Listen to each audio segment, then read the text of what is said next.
Hello बच्चों की हालचाल। आज हम लोग का नेक्स्ट टॉपिक है इलेक्ट्रिक पोटेंशियल एनर्जी।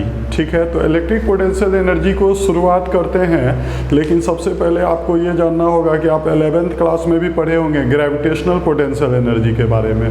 तो वहाँ आप देखे होंगे कि एक मास है, उसके सामने आप दूसरे मास को ला रहे हैं, तो एक मास दूसरे मास पे ग्रेविटेशनल फोर्स लगाता है। तो जहाँ भी एक सिस्टम एक बॉडी दूसरे बॉडी पे कोई भी फोर्स लगा रहा है और वो फोर्स के अगेंस्ट में बॉडी अपने पोजीशन को मेंटेन किए हुए है या उस फील्ड में मूव भी कर रहा है, तो वो सिस्टम एक दूसरे के पे फोर्स लगा रहा है, तो उस सिस्टम में एक एनर्जी होगा जो पोजीशन के चलते एनर्जी होता है, एक दूसरे के रिस्पेक्ट में पोजीशन के कारण होता है, और वो फील्ड के फोर्स के द्वारा होता है, चाहे वो ग्रेविटेशनल फील्ड का फोर्स हो चाहे इलेक्ट्रिक फील्ड का फोर्स हो, इन सभी के द्वारा होता है।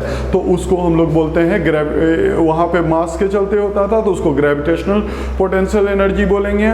और यहाँ पे चूंकि दो चार्ज है तो दो चार्ज एक दूसरे पे इलेक्ट्रिक फोर्स लगाता है, तो इसलिए इसका नाम है इलेक्ट्रिक पोटेंशियल एनर्जी। तो कहीं भी ये याद रखेंगे, किसी भी सिस्टम में बहुत सारा बॉडी है और दोनों सारा बॉडी एक दूसरे पे फोर्स लगा रहा है, चाहे वो ग्रेविटेशनल फोर्स के चलते हो चाहे इलेक्ट्रिक फोर्स के चलते हो। फ्यूचर में पढ़ने वाले हैं, 12th में ही पढ़ना है आपको, मैग्नेटिक फोर्स के चलते दो मैग्नेट एक दूसरे पे फोर्स लगाता है, वो होता है मैग्नेटिक फोर्स के चलते, तो वहाँ पढ़ेंगे मैग्नेटिक पोटेंशियल एनर्जी। तो कहीं भी सिस्टम एक दूसरे में बॉडीज एक दूसरे पे फोर्स लगा रहा है तो उस सिस्टम में और वो अपने पोजीशन को मेंटेन किए हुए है, तो पोजीशन के चलते जो एनर्जी होता है उसको हम लोग पोटेंशियल एनर्जी कहते हैं। और यही मास के चलते होगा तो ग्रेविटेशन पोटेंशियल एनर्जी होगा, चार्ज में पढ़ेंगे तो इलेक्ट्रिक पोटेंशियल एनर्जी होगा, फ्यूचर में मैग्नेटिक पोल में पढ़ेंगे तो उसका नाम मैग्नेटिक पोटेंशियल एनर्जी होगा। तो इस तरह से आज का जो टॉपिक है काफ़ी समझिए कि ये बहुत ही कंसेप्चुअल टॉपिक है, क्योंकि इससे रिलेटेड पूरा इलेक्ट्रोस्टैट इसी पे घूमता है आगे, और ये काफ़ी कंसेप्चुअल, इसको एकदम ध्यान से समझेंगे। इलेक्ट्रिक पोटेंशियल एनर्जी किसको कहते हैं? तो सबसे पहला डेफिनेशन बहुत सी सिंपल डेफिनेशन है कि अगर एक जगह बहुत सारा चार्ज है और सारा चार्ज एक दूसरे पे इलेक्ट्रिक फोर्स लगा रहा है, चाहे वो अट्रैक्शन का हो चाहे वो रिपल्सन का हो, रिपेल कर रहा हो या अट्रैक्ट कर रहा हो, वो तो आप जानते हैं वो तो नेचर ऑफ चार्ज पे डिपेंड करेगा, लाइक हो अनलाइक हो उस पर डिपेंड करेगा।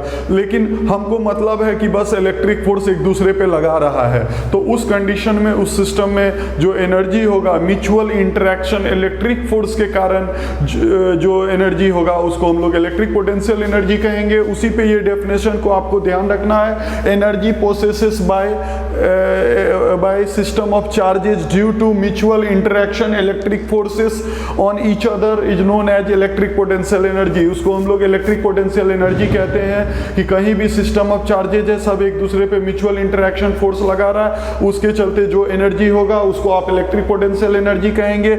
इसका एक मैथमेटिकल डेफिनेशन ध्यान रखेंगे, मैथमेटिकल ज़्यादा इंपॉर्टेंट है।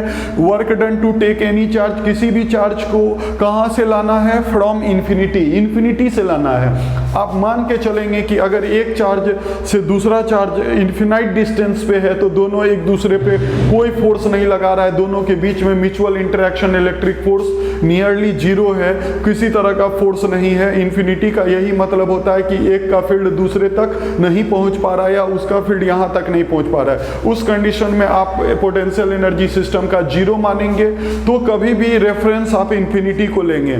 मतलब एक चार्ज है उसको आप इन्फिनिटी से ला रहे हैं, किसी सिस्टम ऑफ चार्जेज के फील्ड में ला रहे हैं, किसी पॉइंट पे लाने में जो वर्क डन करना पड़ेगा उस वर्क को आप इलेक्ट्रिक पोटेंशियल एनर्जी कहेंगे। तो ये बहुत ही सिंपल डेफिनेशन है। Work done to take any charge from infinity to any point in the field of another charges is called electric potential energy of the system of charges.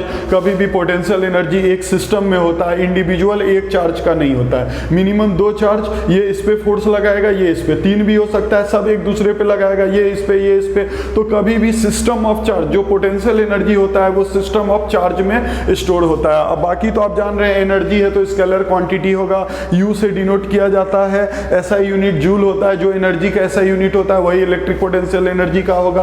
अब हम लोग इसको डिराइव करेंगे इलेक्ट्रिक पोटेंशियल एनर्जी को। तो आप definition देख चुके हैं कि एक चार्ज को रोक के रखना है, दूसरे चार्ज को इन्फिनिटी से लाना है।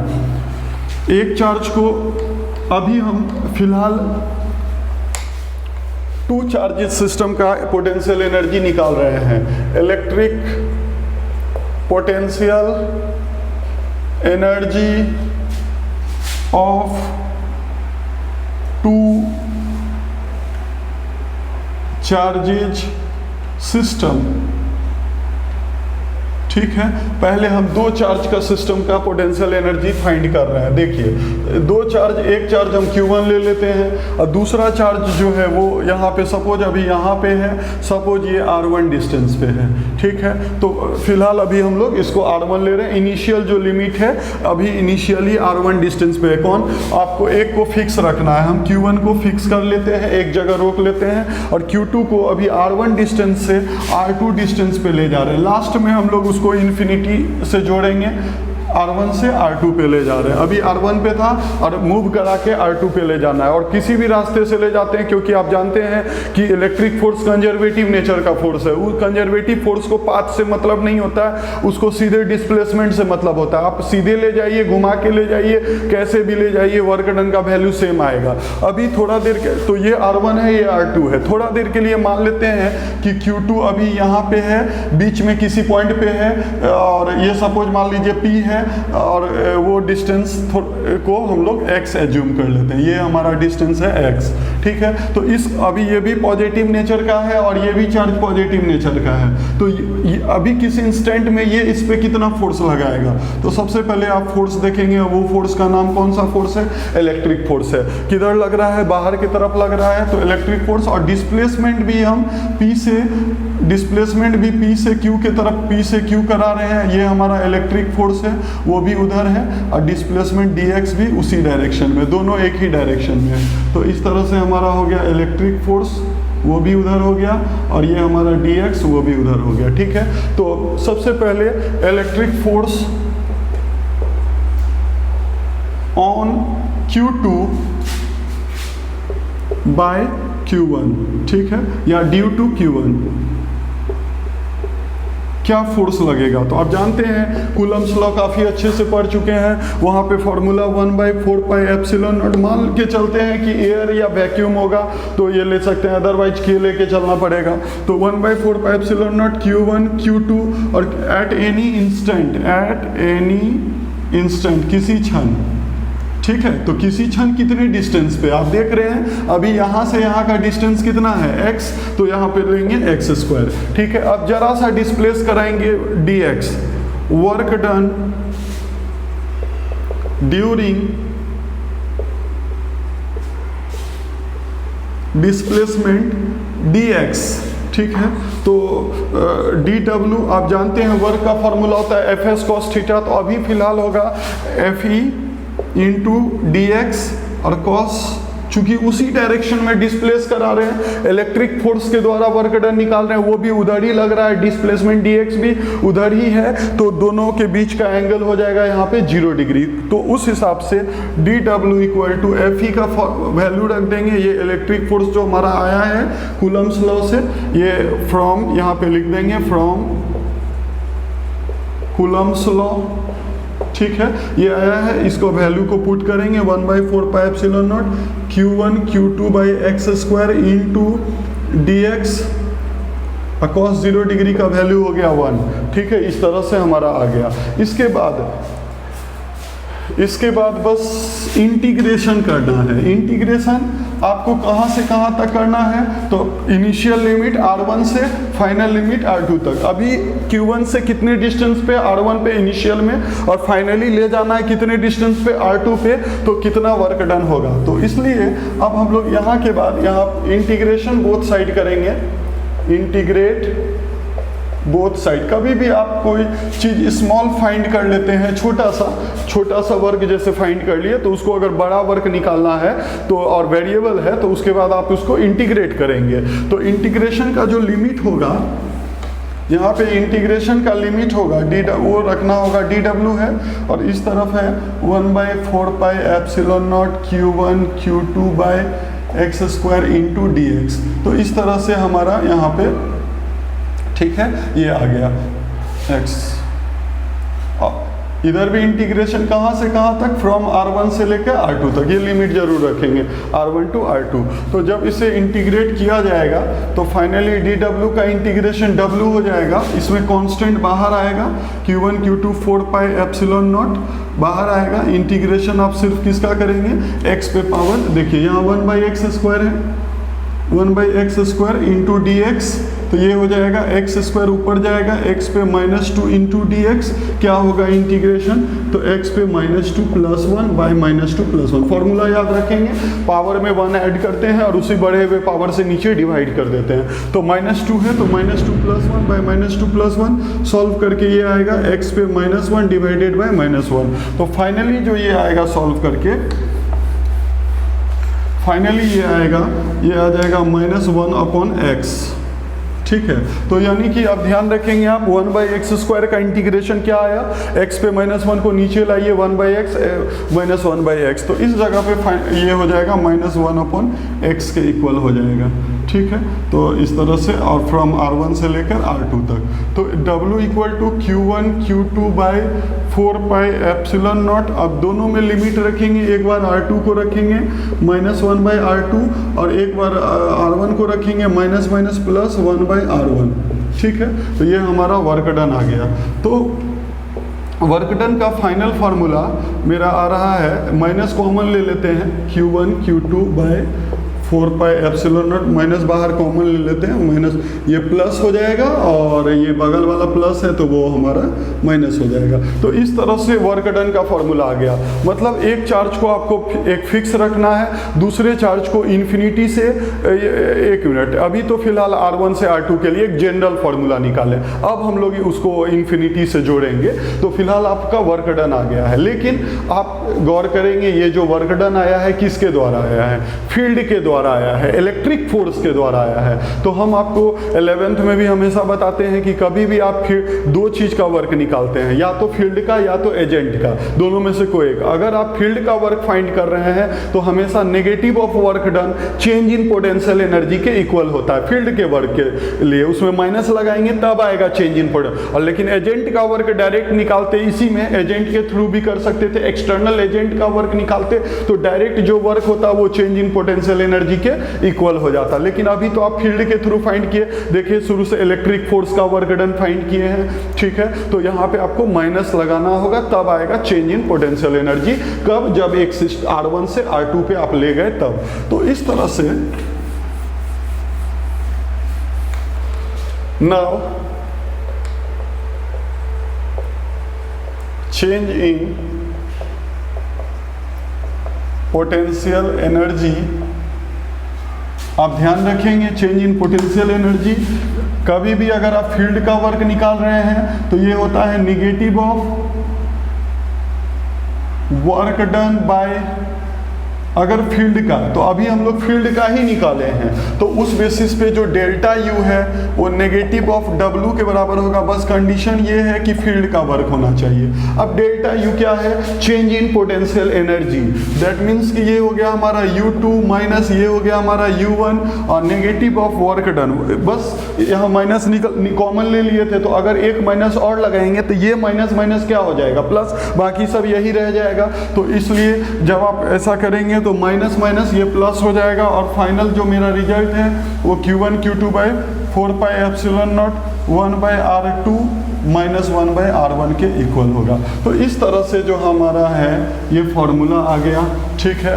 तो चेंज इन पोटेंशियल एनर्जी का कि अगर एक चार्ज R1 पे है, R1 से आप R2 पे ला रहे हैं, तो उस कंडीशन में change in potential energy system का कितना होगा, तो final U2 initial U1, U2 minus U1 का वैल्यू देखो, जैसे सपोज ये Q1 था, ये फिक्स था, ठीक है, ये दूसरा Q2 था, अभी कितना डिस्टेंस पे था, R1 पे, तो अभी भी सिस्टम में एनर्जी होगा, ठीक है। मान लेते हैं अभी सिस्टम का एनर्जी क्या है U1, थोड़ा देर बाद Q2 यहाँ से खिसक के यहाँ चलाया, मतलब कितना डिस्टेंस पे चलाया, R2 डिस्टेंस पे, तो अभी भी सिस्टम में एनर्जी होगा। सपोज यही एनर्जी अब कितना हो गया U2, तो कितने का चेंज हुआ, Q2 जब यहाँ से खिसक के यहाँ आया तो उस कंडीशन में इस सिस्टम में पहले जो एनर्जी था और अब जो एनर्जी है, तो उस दोनों में कितने का चेंज हुआ, तो चेंज जो होता है वो U2 minus U1 Q1 Q2 by 4 pi epsilon not 1 by R2 minus 1 by, ये एक जनरल फार्मूला है जो आप कहीं भी अप्लाई कर सकते हैं। अब हम आ रहे हैं एक स्पेशल फार्मूला में, तो आप इस फार्मूला को अच्छे से दिमाग में रखेंगे। मेन फार्मूला यही है, इसी से सारा फार्मूला निकलता है। तो U2 minus U1 equal to Q1 Q2 by 4 pi epsilon naught bracket में 1 by R2 minus 1 by R1, यहाँ 2 यहाँ 1 यहाँ भी 2 यहाँ 1, याद करने का एक टेक्निक है 2 1 2 1, ठीक है। तो अब हम लोग आगे बढ़ते हैं। तो अब आप गौर करेंगे कि हम लोग डेफिनेशन क्या पढ़े थे, डेफिनेशन पढ़े थे कि शुरू में Q2 इन्फिनिटी पे होना चाहिए, इन्फिनिटी से खींच के कहाँ लाना है, किसी पॉइंट P पे लाना है, ठीक है। Q1 को फिक्स रखना है, Q2 को इन्फिनिटी से लाना है। दैट मीन्स इस बार मेरा जो इनिशियल लिमिट होगा R1 वो टेंड्स टू इन्फिनिटी हो जाएगा। R1 क्या ले लेंगे, अब आ रहे हैं एक्चुअल डेफिनेशन पे। ये तो था कि किसी भी पोजीशन R1 से R2 के लिए जो ये डिराइव किए, लेकिन एक्चुअल डेफिनेशन आप पढ़िए कि इन्फिनिटी से किसी पॉइंट पे लाना है, तो R1 को इन्फिनिटी लेंगे और इन्फिनिटी पे जो है पोटेंशियल एनर्जी क्या हो जाएगा सिस्टम का, U1 इक्वल टू 0। क्यों, हमेशा याद रखेंगे, पहले भी हम आपको बता चुके हैं कि एक चार्ज Q1 यहाँ है, Q2 इन्फिनिटी पे है, तो इसका मतलब दोनों के बीच में किसी तरह का इलेक्ट्रिक फोर्स नहीं है, एक दूसरे से फील्ड से बाहर है। तो जब तक म्यूचुअल इंटरेक्शन फोर्स नहीं होगा तब तक पोटेंशियल एनर्जी का कंसेप्ट नहीं होता है। तो यानी कि पोटेंशियल एनर्जी तभी होगा जब एक दूसरे के फील्ड में लाई करेगा। तो अभी तो इन्फिनिटी कह रहे हैं, तो उस कंडीशन में आप U1 0 लेंगे और इसको एज ए रेफरेंस चूज करेंगे। अब R2 इक्वल टू R ले लीजिए, तो U2 इक्वल टू U, और उस समय एनर्जी कितना वाट फाइंड करना है, मतलब अब पूरा बदल चुका है। अब आप क्या करेंगे, इसमें ये Q1 है, ठीक है, जो कि आप फिक्स रखे हैं, जिसको Q2 इस बार कहाँ पे आ गया, इन्फिनिटी पे। तो हमारा जो R1 इनिशियल लिमिट है वो इन्फिनिटी हो जाएगा और उस समय सिस्टम का एनर्जी 0 लेंगे। इसी को हम लोग रेफरेंस भी चूज करते हैं क्योंकि 0 है। और अब खींच के आप यहाँ पे ला रहे हैं, Q2 को कितना डिस्टेंस पे ला रहे हैं, R पे, तो R2 को अब R ले लेंगे और इस समय सिस्टम में क्या एनर्जी है, U इक्वल टू वाट। तो इस समय सिस्टम का एनर्जी U इक्वल टू हो जाएगा यहाँ पे U इक्वल टू वाट, ठीक है। तो सारा डाटा को हम लोग पुट करेंगे। तो main boss formula, main formula वही है, बॉस वही है, बस उसी में रखना है। देखिए यहाँ U हो जाएगा, यहाँ माइनस 0 हो जाएगा, Q1 Q2 by 4 pi epsilon not हो जाएगा, ब्रैकेट के अंदर R2 के जगह R हो जाएगा, R1 के जगह इन्फिनिटी हो जाएगा। तो इस तरह से U का जो फार्मूला होगा वो Q1 Q2 by 4 pi epsilon not, और सिर्फ यहाँ क्या बचेगा 1 बाई R, क्योंकि आप जानते हैं 1 बाई इन्फिनिटी टेंड्स टू 0 होता है। तो इस तरह से और स्टैंडर्ड फॉर्म में अच्छे से लिखेंगे, तो 1 by 4 pi epsilon not Q1 Q2 upon R लिखेंगे। तो इस तरह से आज एक नया फार्मूला का जन्म हुआ है। अभी तक सारे फार्मूला में आप देखते होंगे R स्क्वायर होता था नीचे, आज से डिनोमिनेटर में R का स्टार्ट हो गया है, ठीक है। अभी और सारा पढ़ेंगे पोटेंशियल, सब में डिनोमिनेटर में आप देखेंगे R होता है। तो इस तरह से दो चार्ज है Q1 Q2, अगर एक दूसरे से R डिस्टेंस पे आप इसे नोट कर लेंगे। तो अब आप समझ गए इस चीज को, Q1 है, ये Q2 है। या तो आप इसको फिक्स रखेंगे, इसको इन्फिनिटी से लाएंगे, ठीक है, Q2 को, या तो फिर इसको फिक्स रखेंगे, इसको फिक्स रखेंगे और इसको इन्फिनिटी से लाएंगे, Q1 को आप इन्फिनिटी से लाएंगे, ठीक है। तो मतलब कुछ भी, इसको फिक्स रखिए, उसको इन्फिनिटी से लाइए, या इसको फिक्स, इसको या दोनों को इन्फिनिटी से, कुछ सेपरेशन R डिस्टेंस पे ला रहे हैं, इन्फिनिटी पे था, R सेपरेशन पे ला रहे हैं। तो कितना एनर्जी होगा, तो फार्मूला 1 बाई 4 पाई, हर बार यही formula 1 by 4 pi epsilon not Q1 Q2 upon R के बराबर होगा। अब यहाँ के बाद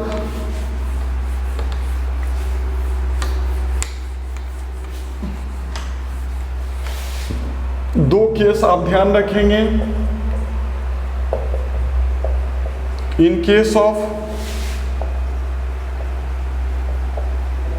लाइक चार्जेज, तो अगर लाइक चार्जेज है तो उस केस में क्या होगा, तो देखिए लाइक मतलब ये भी प्लस Q1 ये प्लस Q2, या ये -Q1 और ये -Q2।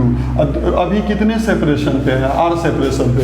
अब बोले सिस्टम में कितना एनर्जी है, पोटेंशियल एनर्जी कितना है, तो ऑब्वियस है वो तो आप मन में सोच लेंगे कि या तो इन्फिनिटी से लाया गया होगा, उसमें जो वर्क डन होता है वही पोटेंशियल एनर्जी होता है। तो अब डायरेक्ट फार्मूला पे चलते हैं। तो पोटेंशियल एनर्जी क्या होगा, तो इस केस में 1/4πε0 दोनों प्लस Q1 प्लस Q2/R कीजिए, और इसमें साइन लेना है आपको, ठीक है। इसमें साइन के साथ चलना है क्योंकि डायरेक्शन नहीं होता है, स्केलर क्वांटिटी है, तो आप एनर्जी को साइन के साथ बताएंगे। या यहाँ पे अगर आप 1/4πε0 -Q1 -Q2 अभी तक हम लोग साइन नहीं लेते थे क्योंकि फोर्स और फील्ड पढ़े थे, वहाँ डायरेक्शन था, तो डायरेक्शन, यहाँ डायरेक्शन नहीं है तो यहाँ आपको साइन लेना पड़ेगा। तो बोथ द केसेस आप यू क्या देख रहे हैं, प्लस प्लस भी प्लस, माइनस माइनस भी प्लस, दैट मीन्स कि पोटेंशियल एनर्जी पॉजिटिव में होगा। तो याद रखेंगे कि in case of like charges या रिपल्सन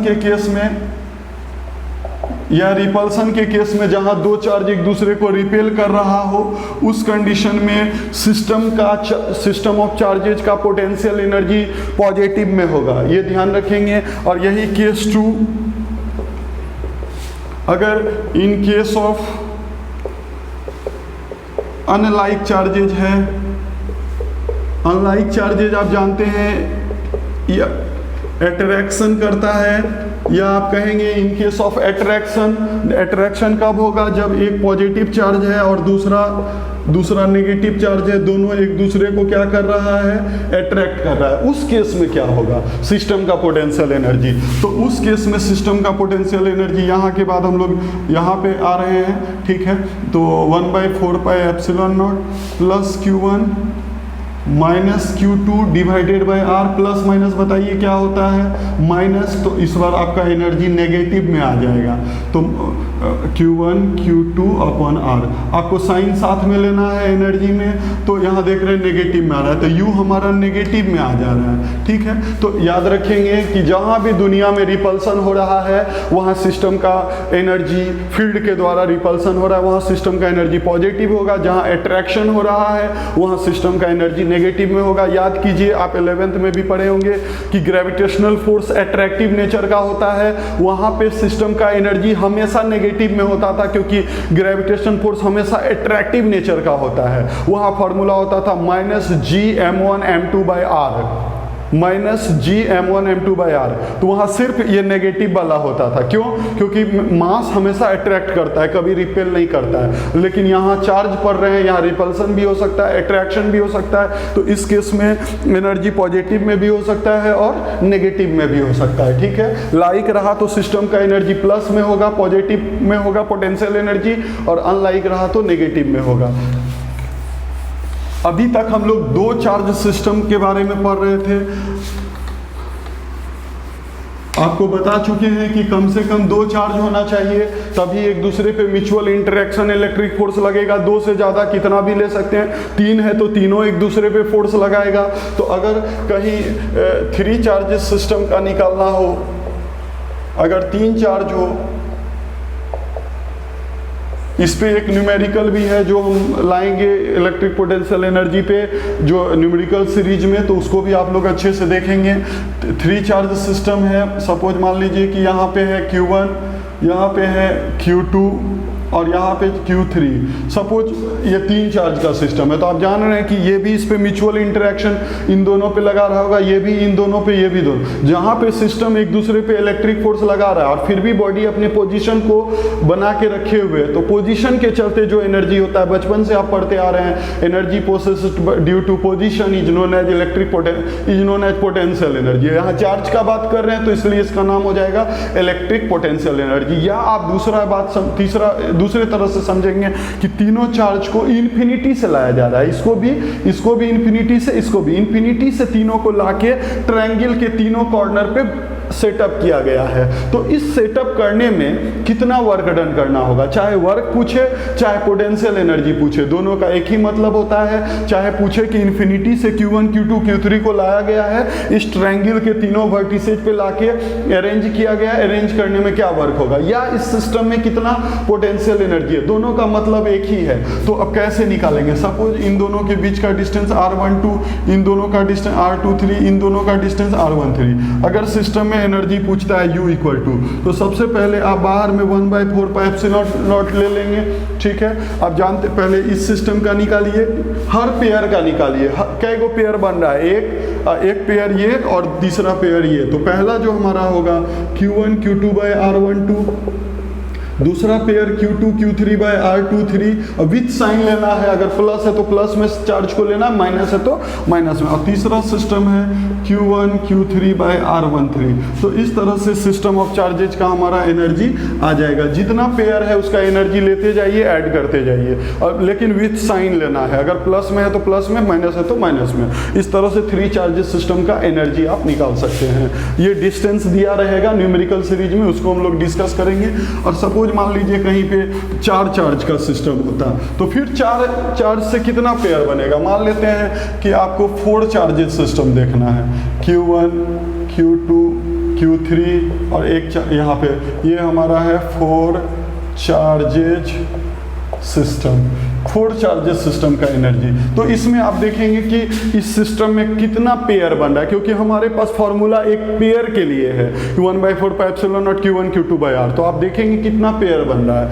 सपोज एक पेयर ये हो गया, दूसरा पेयर ये हो गया, तीसरा पेयर ये हो गया, चौथा पेयर ये हो गया, पांचवा पेयर ये हो गया, छठा पेयर ये हो गया। टोटल कितना पेयर बन रहा है, 6 पेयर बन रहा है इसमें। तो आप उसी तरह से आगे बढ़ेंगे, U इक्वल टू 1/4πε0, तो सब में होगा, क्यों ना इसे कॉमन ले लिया जाए। अंदर में पहले Q1 Q2, सपोज ये डिस्टेंस r12 है, तो Q1 Q2/r12, फिर उसी तरह से Q2 Q3/r23, फिर उसी तरह से Q3 Q4/r34, फिर उसी तरह से हो गया यहाँ तक Q3 Q4 तक आ गए। अब ये Q1 Q4, सपोज ये डिस्टेंस r23 है, ये डिस्टेंस r34 है, ये डिस्टेंस r14 है, तो ये हो जाएगा Q1 Q4/r14। अब 2 पेयर और बचा। बहुत लोग सोचते हैं इसमें 4 पेयर है, नहीं, इसमें 6 पेयर है। डायगोनली भी तो 2 पेयर बन रहा है ना। हर पेयर का अपना एक एनर्जी होता है पर्टिकुलर, उस सभी को आपको ऐड करना है, सिस्टम का एनर्जी आ जाएगा। तो यहाँ पे Q1 Q3 और सपोज इन दोनों के बीच का डिस्टेंस है r13, तो r13 हो गया। और उसी तरह से फिर Q2 Q4 और इन दोनों का डिस्टेंस है r24, तो Q2 Q4 ये डिस्टेंस हो जाएगा r24। इस तरह से आपका पूरा सिस्टम का एनर्जी आ जाएगा। तो आज इलेक्ट्रिक पोटेंशियल एनर्जी को हम लोग क्लियर कर लिए। अब हम लोग इसी पे आगे बढ़ेंगे। ये काफ़ी कंसेप्चुअल टॉपिक है, इससे बहुत रिलेटेड बहुत सारा थ्योरी पढ़ना है। Okay, thank you.